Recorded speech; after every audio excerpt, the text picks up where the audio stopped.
Bonjour à toutes et à tous, c'est Dr Latrèche. Bienvenue dans cette séance enregistrée de TD Immunologie.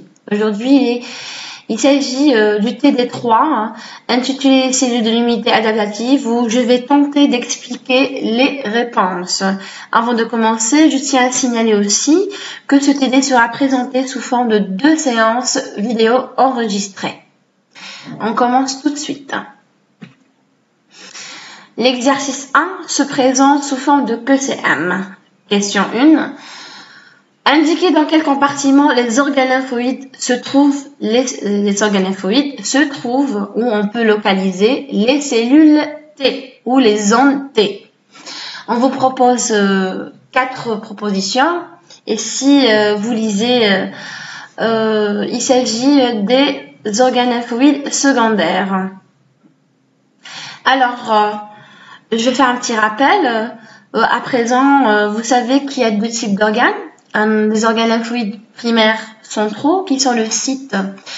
Ce sont les usines de production des lymphocytes T et lymphocytes P et leur site de maturation aussi. Et vous avez à l'opposé les organes lymphoïdes secondaires qui se présentent comme des lieux de stockage de ces cellules de l'immunité adaptative, aussi le lieu et le site de la réponse immunitaire adaptative. Pour pouvoir un petit peu situer et retenir où se trouvent ces zones T et même les zones B, moi je vous invite à revoir ensemble les figures que vous avez traitées au cours. Voici devant vous la figure qui représente une structure d'une coupe longitudinale d'un ganglion.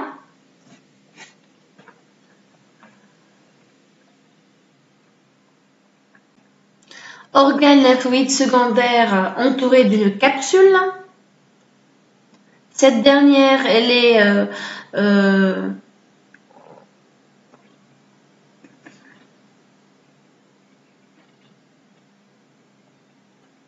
perforée de vaisseaux lymphatiques, comme vous le voyez. Ce qui est aussi à retenir en ce qui concerne la capsule, elle envoie des extensions, si on peut se le permettre, à l'intérieur du ganglion, et ce qui forme les cloisons, on appelle aussi les travées, les trabécules. Entre ces travées, entre ces cloisons, on remarque une structure bien distincte, c'est le lobule. Et ce lobule-là, il est composé de trois différentes aires, 3 différentes parties ou zones.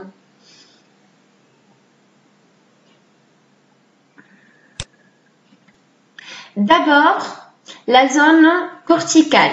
Elle s'étend de ce point jusqu'ici. Alors, cette zone corticale, au cortex, caractérisée par la présence de follicules lymphoïdes. Vous voyez un qui est d'une taille un peu importante, plus importante que ceux qui sont ici. Alors, voilà, elle est caractérisée par la présence de ces follicules lymphoïdes. Ce follicule, c'est quoi? En fait, c'est une couche, c'est une couronne de cellules composée de cellules B, de cellules dendritiques, de macrophages. Ce qui nous amène à dire que, en réalité, cette aire corticale, c'est une zone AB. Ensuite, vous avez l'aire qui est juste après, c'est celle qu'on appelle paracorticale, comporte une population lymphoïde essentiellement de type P et des cellules et d'autres de type T. Et on retrouve aussi les vénules postcapillaires endothéliales. Alors, les vénules postcapillaires endothéliales, elles sont très importantes pour que les lymphocytes T puissent un petit peu rentrer dans le ganglion.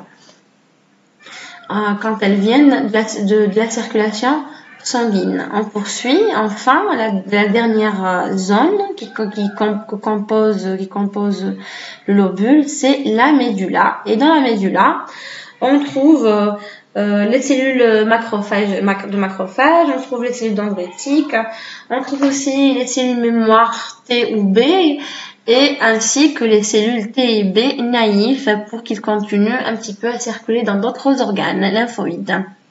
Voilà, en ce qui concerne les différentes zones à retenir, très importantes, où on peut trouver les cellules T et cellules B. On passe maintenant au deuxième organe lymphoïde secondaire. Alors, il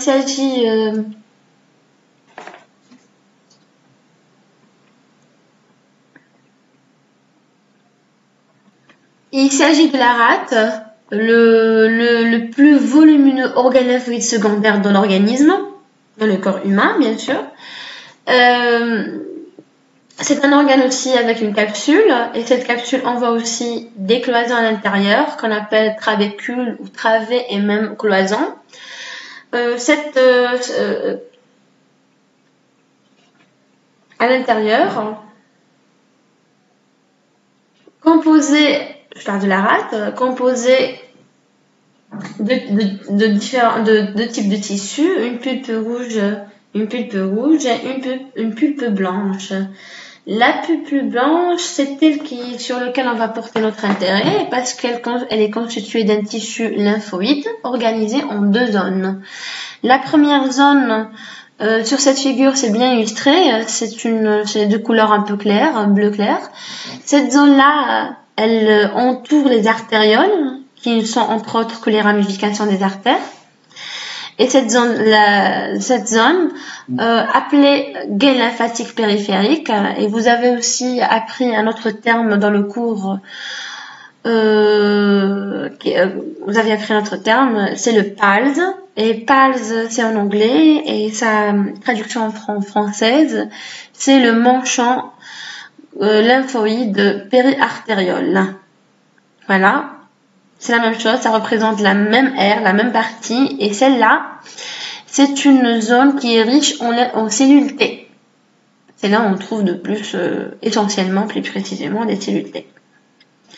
Alors, ensuite, cette partie, qui vient juste après la gaine lymphatique, c'est la zone marginale. Et la zone marginale, caractérisée par la présence de follicules lymphoïdes. Et les follicules lymphoïdes, il faudrait que vous sachiez qu'il y en a deux sortes. Il y en a ceux qu'on appelle primaires parce qu'il n'y a aucune aucune prolifération cellulaire au centre. Et le deuxième type de follicule qu'on appelle secondaire parce qu'il y a un centre germinatif. Si vous vous rappelez bien dans les séances précédentes, présentiel bien sûr, on avait dit que le centre germinatif c'est une prolifération de cellules. Et bien, je vais rajouter notre information, c'est une prolifération de cellules B. Voilà en ce qui concerne le tissu lymphoïde que compose la rate et les différentes zones T et B ou les différentes zones T et B associées.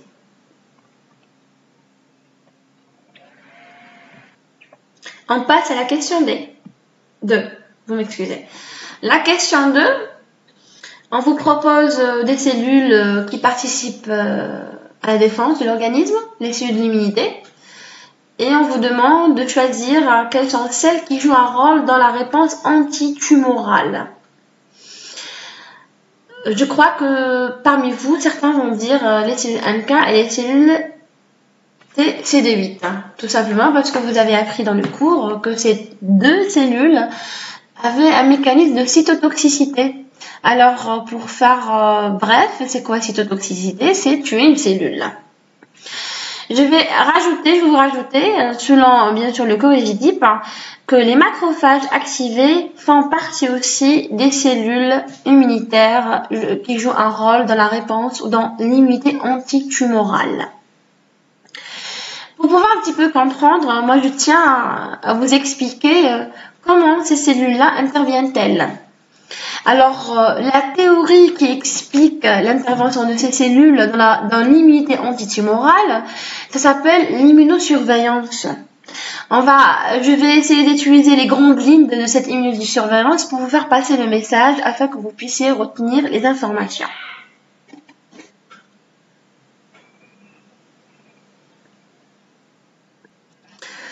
Au fait, théoriquement, les cellules de l'immunité peuvent reconnaître des cellules néotransformées. Qu'est-ce que c'est une cellule néotransformée? Je vais juste la remplacer par notre mot. Une cellule cancéreuse, une cellule maligne, une cellule tumorale. Théoriquement, oui, parce que tout simplement, quand vous avez abordé le soi et le non-soi, que le système immunitaire distingue très bien entre les deux, vous avez aussi appris que parmi le non-soi, il y avait le soi modifié. Et la cellule tumorale, c'est un exemple du soi modifié. Il n'y a pas que la cellule tumorale pour représenter le soi modifié, parce que des fois, nos cellules sont infectées par des bactéries intracellulaires ou des virus, comme le cas échéant, celui du Covid-19, la maladie du Covid-19. Alors, il va modifier la cellule et elle devient étrangère, différente, reconnue par les cellules les cellules immunitaires. Et cette reconnaissance va déclencher une réponse. En premier lieu, elle va être une réponse innée, la première défense qui va intervenir, vous le savez, comme vous l'avez vu dans la réponse inflammatoire, c'est la réponse innée, où les cellules vont jouer le rôle, où elles jouaient déjà le rôle de sentinelle et de patrouilleuse. Une fois elles détectent le danger, elle va commencer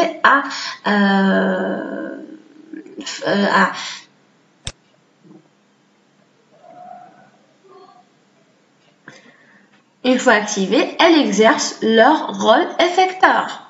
Cette figure vous présente les deux réponses immunitaires qui interviennent dans la lutte contre les cellules tumorales.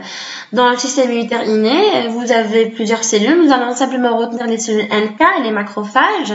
Et dans la réponse immunitaire adaptative spécifique, vous allez avoir les deux cellules T, CD4 et CD8, et nous allons simplement expliquer celle des CD8. Voilà. Comment les cellules NK reconnaissent-elles une cellule tumorale? C'est par un mécanisme qu'on appelle le missing self, que je vais exposer dans la figure suivante. Voilà. C'est de cette manière que, en réalité, les cellules normales saines dans l'organisme ont une identité cellulaire. Et cette identité cellulaire, elle est représentée ou elle est présentée sous forme de molécules de surface. Les molécules les plus importantes qui sont impliquées dans ce rôle d'identité cellulaire, c'est les molécules de CMH. Les molécules de CMH qui vont faire l'objet d'un chapitre et d'un cours détaillé ultérieurement. Alors, pour faire bref, que vous puissiez un petit peu situer ces molécules-là, je vais vous donner l'exemple de la greffe, la transplantation des organes. Quand on prend un organe ou un tissu ou une cellule d'un organisme A et on essaie de l'injecter dans un organisme B, l'organisme B va, dans 99%, le rejeter. Pourquoi? Parce que ces organes, ces tissus qu'on vient d'implanter sont pas compatibles.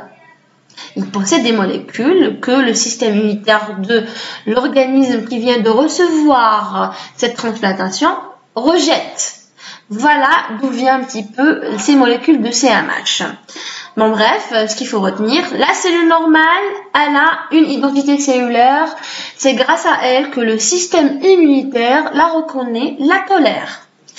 Et quand on parle de système immunitaire, on parle de cellules. Dans notre cas, c'est la cellule NK qui est en train de patrouiller au niveau du tissu. Elle n'est pas à la recherche des micro-organismes, elle est à la recherche d'une cellule anormale. Dans le cas où cette cellule-là, je vais apporter une autre information, la majorité des cellules tumorales perdent leur identité cellulaire.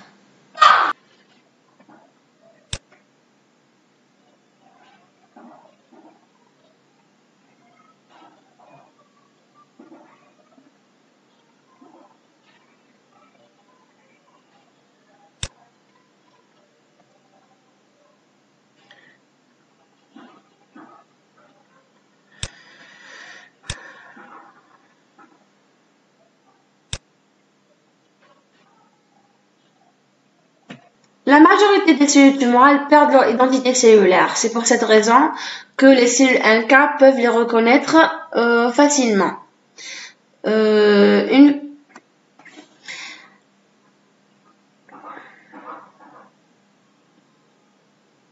En l'absence de cette identité cellulaire, les cellules NK vont percevoir un signal de danger venant de cette cellule qu'elle vient de tâtonner. Et bien sûr, elle va s'activer et enclencher son mécanisme de cytotoxicité qui aboutira à la mort de la cellule reconnue par apoptose. Voilà comment interviendrait la première ligne de défense. Je tiens juste à signaler que une fois les cellules NK sont activées, elles vont libérer aussi dans le tissu des cytokines pour attirer les cellules dendritiques et les cellules macrophagiques, enfin les macrophages, afin qu'ils puissent d'un côté phagocyter les corps apoptotiques et de l'autre côté devenir des CPA.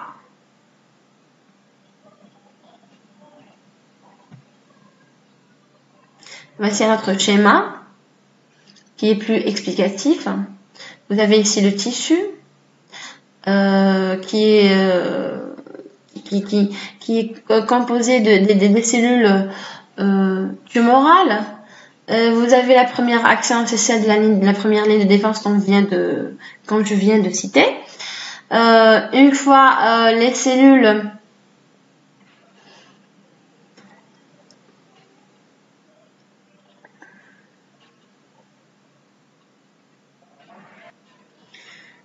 Une fois les NK ont fait leur action de cytotoxicité, vous allez avoir à la fin des corps apoptotiques.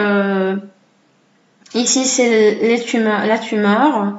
Ce corps apoptotique que je vous ai dit sera phagocyté par les cellules dendritiques. Et puis, ces cellules dendritiques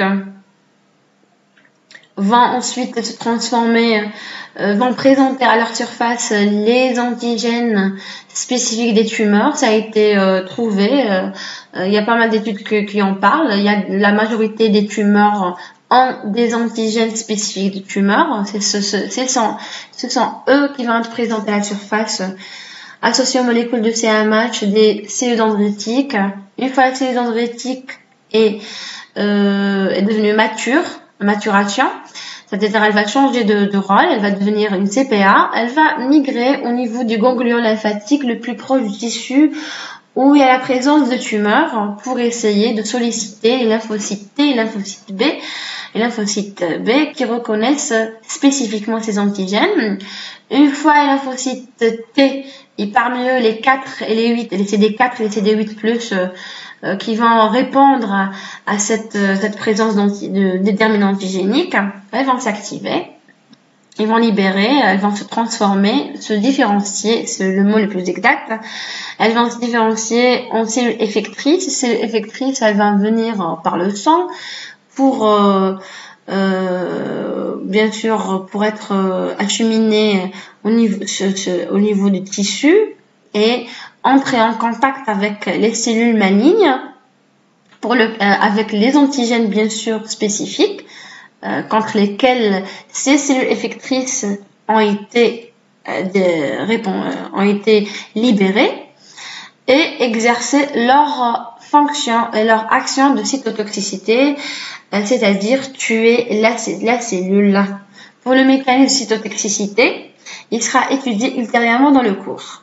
Voilà ce qu'il faut retenir. Voilà comment les NK, les NT interviennent-elles pour exercer leur réponse antitumorale.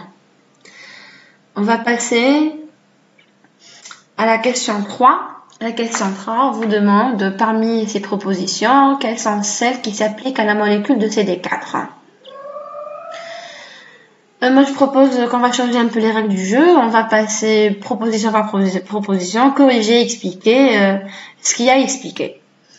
Alors, les CD4 seraient-elles des ligands des molécules de CAMH de classe 1? Non, c'est faux. Parce que les molécules de CD4, Qu'est-ce que c'est? Ce sont des glycoprotéines présentes, une glycoprotéine présente à la surface des cellules T et joue le rôle de corécepteur. Co-récepteur, quand ces cellules vont entrer en contact avec le déterminant antigénique, que vous savez maintenant que le déterminant antigénique devrait toujours être associé aux molécules de CMH, les molécules de CMH qui possèdent le site d'ancrage ou le site de fixation ou la réception pour les molécules de CD4, ce sont les molécules de CMH de classe 2, pas de classe 1. Deuxième proposition. Est-ce qu'elle définit une sous-population de lymphocytes T? Oui. Vous savez très bien, lors de la maturation des lymphocytes, à un moment, il y aurait une différenciation en deux sous-populations. Une qui présente à leur surface des molécules de CD4+, d'accord? C'est les LTCD4+, et les autres cellules qui ont les molécules de CD8, et on les appelle les LTCD8+. Ce sont deux sous-populations avec deux fonctions effectrices différentes. Voilà. Elle est un récepteur du VIH. Malheureusement, oui, ça a été trouvé dans les études. On en parle. On a publié pas mal d'études où il propose l'hypothèse que les molécules de CD4, pour expliquer un petit peu pourquoi le VIH provoque une immunodéficience et pourquoi il a une préférence pour les molécules, pour les cellules T4, non, ils ont proposé cette hypothèse que les molécules de CD4 seraient un récepteur pour les glycoprotéines présentes à la surface du virus VIH responsable de la maladie de SIDA. Quatrième proposition, est-ce que les molécules de CD4 jouent un rôle dans l'interaction des lymphocytes T avec les cellules présentatrices de l'antigène? Oui, c'est juste. Les cellules présentatrices d'antigène, on connaît les cellules dendritiques et les macrophages. Ces cellules-là, elles ont, comme toute autre cellule, des molécules à leur surface. Et parmi les molécules qui nous intéressent, les molécules de CMH. Elle joue le rôle de présentatrice d'antigènes aux lymphocytes T, parce qu'elle ne présenterait pas les antigènes aux lymphocytes B. Ça, vous le savez maintenant. Elle présenterait aux lymphocytes T. Les molécules de CMH que caractérisent ces cellules présentatrices d'antigènes sont les molécules de CMH de classe 2. Il s'est avéré que ces molécules de classe 2, comme ça a été, comme je vous l'ai dit tout à l'heure, ces molécules de classe 2 de CMH ont un site de fixation pour les molécules de CD4. Voilà comment on pourrait expliquer que les lymphocytes T interagissent avec les CPA par le biais des molécules CMH2, parce que ces CMH2 possèdent un site d'ancrage aux molécules CD4. Dernière proposition. Est-ce que les molécules CD4, ce sont des glycoprotéines, sont libérées sous forme soluble par les lymphocytes activés? Alors c'est non. Les molécules CD4 sont des molécules de différenciation. Ce sont les molécules qui ont été exprimées lors de la maturation des cellules T dans le thymus pour distinguer les différentes populations de cellules T qui vont être libérées dans l'organisme. Les cellules T CD4+, une fois activées, elles vont se différencier en lymphocytes T helper. Il y en a plusieurs. On va juste dire helper ou auxiliaire. Ces lymphocytes T, elles jouent le rôle, quelle est leur fonction effectrice? C'est libérer des cytokines. Et ce n'est pas les molécules de CD4 qu'elle va libérer, c'est des cytokines. Voilà pour corriger. On va passer maintenant à l'exercice numéro 2. L'exercice numéro 2, il se présente sous forme d'expérience. Alors, j'ai essayé un petit peu d'illustrer l'expérience en schéma. Vous avez une souris saine qui a reçu une injection d'antigène. J'ai mis soluble pour pouvoir faciliter l'explication ensuite. Elle a reçu cette injection de l'antigène à un temps 0. Et puis, on a attendu 2 mois, c'est l'expérience qu'il annonce, pour réinjecter le même antigène à la même souris une deuxième fois. Cette expérience illustre le principe fondamental de la vaccination. Parce que, comme vous le savez, la vaccination se fait en premier temps, une première rencontre avec l'antigène, et puis on fait des injections de rappel pour essayer d'augmenter la population et de rajeunir aussi, de rafraîchir, si je peux me permettre, la population des cellules mémoire. Voilà, en ce qui concerne cette expérience. Le but de cette expérience est d'étudier la réponse immunitaire adaptative. Avant de s'intéresser aux questions, moi je voudrais vous faire un petit schéma pour vous expliquer la réponse immunitaire adaptative sous forme de graphe. Qu'est-ce qui se passe un petit peu dans cette expérience? Voilà. Voilà devant vous ce schéma, un schéma représentatif, un graphe. Vous voyez ici sur cet axe-là, on a représenté l'intensité de la réponse, et l'intensité de la réponse immunitaire, on l'a mesurée grâce à 2 paramètres, grâce à la quantité, la concentration des anticorps dans l'organisme, on va dire l'organisme, et puis aussi la concentration aussi de l'intensité dans cet organisme. Entre autres, la souris qui vient de recevoir l'injection. Voilà, la première injection, c'est au temps 0. Il a fallu attendre 6 jours, jusqu'à 7 jours, pour remarquer qu'il y a une réponse immunitaire. Alors, comment on remarque la réponse immunitaire? Comme je vous ai dit, grâce à la quantité la concentration des anticorps et la concentration aussi, la quantité des lymphocytes cytotoxiques. La voici. Qu'est-ce qui s'est passé? En premier lieu, qu'est-ce qui s'est passé? On va essayer d'expliquer pourquoi c'est 6 jours. Parce que tout simplement, ça correspond à la première ligne de défense. Pourquoi ça a pris du temps? Pourquoi c'est tardif? Parce que ce temps-là a été utilisé par la première ligne de défense pour essayer de lutter contre cet antigène qui rentre dans l'organisme. Alors, ça correspond à quoi? Ça correspond au moment où les cellules sentinelles se rendent compte d'une présence anormale d'une molécule antigène, avec un potentiel antigène. Puis vous savez qu'est-ce qui se passe, vous l'avez vu dans la réaction inflammatoire. Elle va le phagocyter, elle va enclencher une réponse inflammatoire, et puis lors de la réponse inflammatoire, les cellules sentinelles se transformeraient en cellules présentatrices d'antigènes, et puis c'est à ce moment-là que la réponse immunitaire adaptative sera déclenchée. Elle se déclenche comment, la réponse immunitaire adaptative?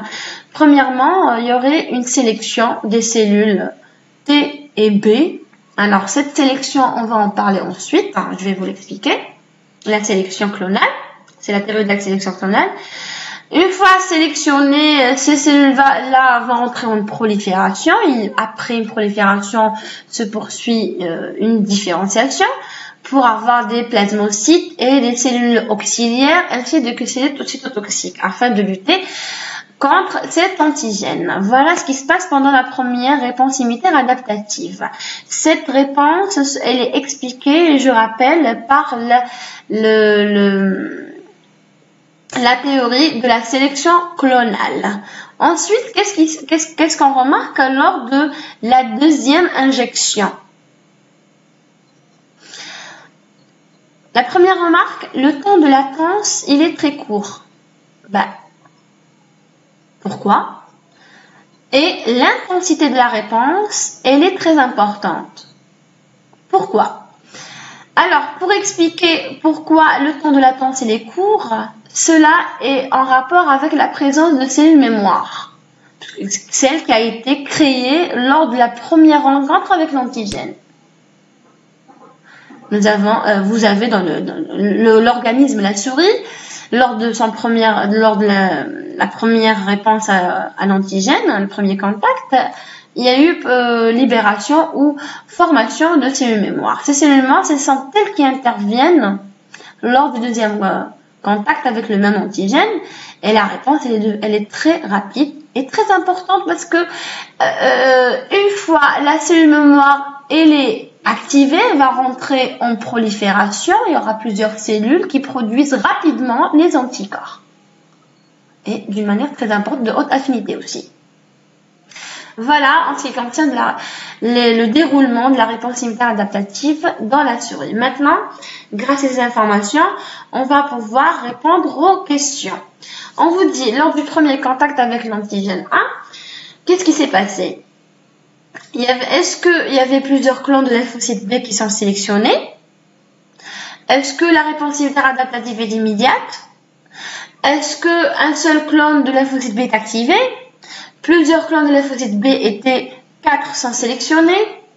Alors, pour répondre à la première proposition, je vais dire c'est juste. Vous allez avoir plusieurs cellules B qui vont être sélectionnées. Et la réponse immunitaire adaptative est immédiate? Non. Maintenant, vous savez pourquoi? Ça prend de 6 à 7 jours. On l'a laissé 2 mois. Dans l'expérience, c'était 2 mois. Mais en réalité, il suffit de 6 à 7 jours jusqu'à 15 jours pour qu'il y ait une réponse adaptative avec production d'anticorps. Un seul clone de lymphocyte B est activé. Il se pourrait que cette proposition soit juste. Plusieurs clones de lymphocyte B étaient sans sélectionner. Celle-là, c'est la réponse qui a été choisie dans le corrigitif. Alors, pourquoi différents clones et pas un seul clone? Tout dépend du nombre de déterminants antigéniques portés par l'antigène lui-même. Maintenant, vous savez que l'antigène possède de 1 jusqu'à n fois, tout dépend de la taille et de la complexité de la conformation spatiale de cet antigène-là. Alors, prenons un exemple comme celui qui a été proposé dans l'expérience, un antigène soluble qui est protéiné. C'est une protéine. Donc, la conformation tridimensionnelle, la quaternaire de la protéine est assez complexe. Cela nous laisse supposer qu'il y a plusieurs enchaînements d'acides aminés qui pourraient être des déterminants antigéniques.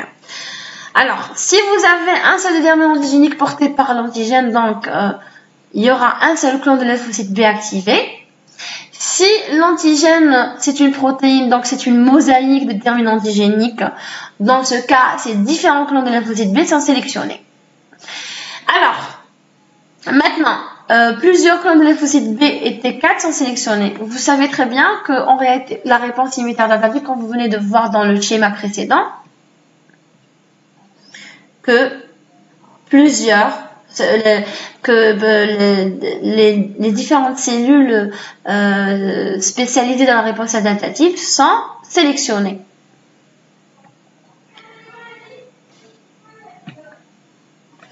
Lors du deuxième contact avec l'antigène, on vous propose, moi j'ai réuni les deux questions, une seule question, d'accord, parce que ça part du deuxième contact avec l'antigène, donc la deuxième rencontre. Alors les propositions, est-ce que les lymphocytes T fabriquent plus d'anticorps anti-A? Ben ça c'est faux, vous savez que c'est pas les LT qui fabriquent, ce sont les LB qui fabriquent les anticorps. Les LB fabriquent plus d'anticorps anti-A, oui. Vous avez vu dans le schéma que je vous ai présenté que lors du deuxième contact, vous avez une intensité de production plus importante par rapport à le premier contact. Alors, ici, vous avez une production d'anticorps plus importante que celle qui a été établie lors du premier contact. Les lymphocytes B en coopération avec T fabriquent plus d'anticorps anti-A. Cela est rencontré lors du premier contact. Deuxième contact, peut-être oui, une fois les LT4 pour essayer de produire plus d'anticorps. Ça aussi, c'est juste. Selon le corrigitif proposé, c'est juste. Alors, la réponse immunitaire est plus rapide et quantitativement plus importante lors du deuxième contact. Oui, c'est ce que vous avez remarqué. plus rapide et plus importante quantitativement parlant. Quantitativement par rapport au nombre de cellules cytotoxiques qui interviennent et nombre la concentration d'anticorps. La réponse immunitaire est plus lente et quantitativement plus importante. Ça, je ne peux pas le corriger, c'est faux. C'est vraiment faux, c'est faux, cette proposition est fausse. La dernière proposition, la réponse immunitaire est plus rapide et quantitativement moins importante. Ça aussi, cette proposition aussi, elle est fausse. Alors, je tenais, avec cette figure, vous expliquer une question que peut-être parmi vous se pose. Pourquoi il y a plusieurs clans de cellules B et des cellules T? Pourquoi elles sont si différentes? Pourquoi elles ne reconnaissent pas le même déterminant antigénique? Pourtant, ces cellules-là, par exemple dans le cas des cellules B, portent le même BCR. Elles sont produites par les moelle osseuse et après avoir subi la maturation périphérique et médulaire, elles vont être libérées dans l'organisme avec le même BCR. Comment se fait-il alors que elles peuvent reconnaître chacune d'elles un déterminant antigénique différent? Parce qu'on avait dit tout à l'heure, on avait dit qu'il y avait plusieurs clones. Alors, plusieurs clones, c'est-à-dire plusieurs cellules B. Plusieurs cellules B, partant du fait que l'antigène présente des déterminants antigéniques différents. Donc, ce sont des cellules B différentes, ainsi que les cellules T4. Elles sont toutes différentes. Alors, pour pouvoir expliquer, je vais exposer la théorie de la sélection clonale et la théorie de répertoire antigénique. Alors, le répertoire antigénique, qu'est-ce que c'est? Il s'établit lors de la maturation des lymphocytes T et lymphocytes B. À quel moment? Lors de la on va dire créer, parce que ça se crée, de leur BCR et TCR, récepteurs spécifiques. Qu'est-ce qui se passe? En fait, ces récepteurs-là, TCR et BCR, font partie d'une superfamille de protéines chimiques, enfin d'une superfamille ce sont des glycoprotéines, d'une superfamille chimique qu'on appelle biochimiques qu'on appelle immunoglobulines. Ce sont la famille des immunoglobulines. Et la famille des immunoglobulines, ils ont une caractéristique un peu spécifique à eux, c'est que les protéines fonctionnelles résultent d'un réarrangement génique au hasard. Que pour qu'il y ait une protéine qui est fonctionnelle, cette protéine-là fonctionnelle, glycoprotéine bien sûr dans le cas des récepteurs, elle provient d'un réarrangement génique au hasard des gènes qui codent pour cette protéine. C'est pour cette raison, au cours de la maturation, il y avait des cellules B, parce que c'est le cas qui est présenté dans la figure, c'est la même chose pour les cellules T. Il y avait des cellules B qui exprimaient à leur surface des BCR non fonctionnels et qui sont éliminés par apoptose. Et les BCR fonctionnels sont gardés et maintenus et libérés. Ensuite, les cellules qui portent des BCR fonctionnels vont être libérées dans l'organisme. Alors, ce qu'il faut retenir que ces BCR, maintenant vous avez appris que ce sont des immunoglobulines, enfin des anticorps membranaires, et les anticorps membranaires possédaient deux chaînes, une chaîne lourde et une chaîne légère, et il y avait deux parties, une partie constante et une partie qui est variable, et la partie constante elle est partagée par toutes les cellules qui naissent de la moelle osseuse, qui portent des PCR. Elles ont toutes je parle des LB naïfs, hein. Elles ont toutes la même partie constante portée qui compose le BCR. C'est la partie variable qui est unique et différente d'une cellule à une cellule B, et malgré qu'elles proviennent du même progéniteur. Cette différence des cellules B produites, c'est ce qui définissent le répertoire antigénique, la diversité de reconnaître une immensité de déterminants antigéniques. Et c'est aussi valable pour les lymphocytes T.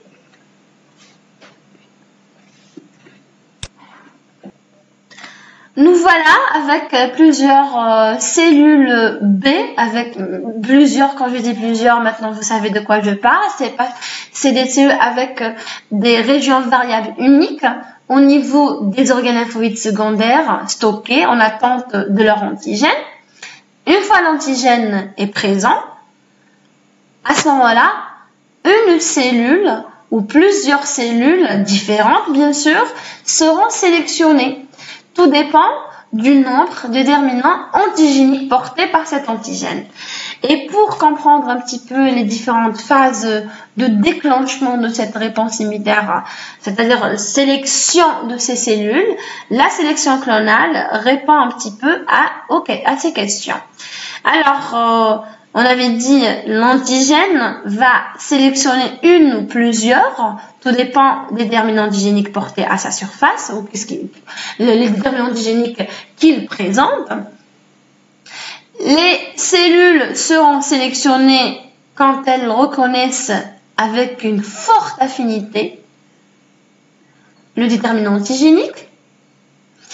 Une fois que ce déterminant antigénique déclenche l'activation de la cellule, à ce moment-là, elle est sélectionnée.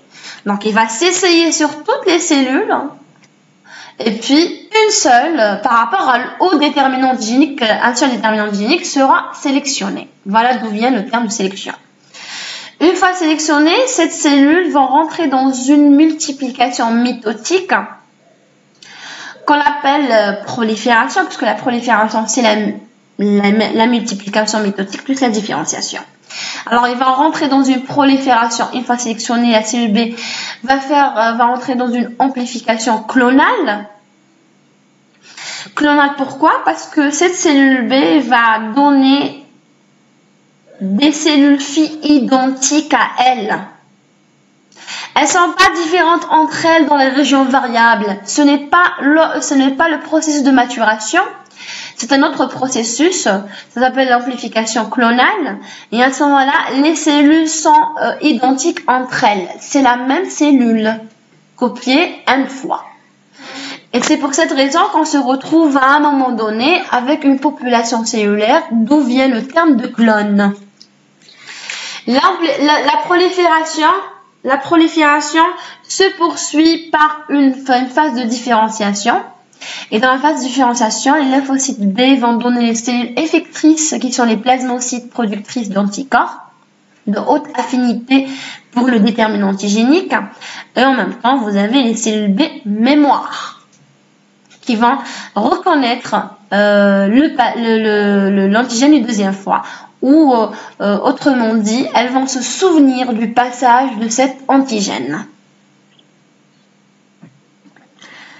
Voilà, vous allez ici trouver les réponses que j'avais citées tout à l'heure. Pour finir, je vous remercie et si vous avez le moindre commentaire, la moindre question, essayez de me contacter sur cette adresse.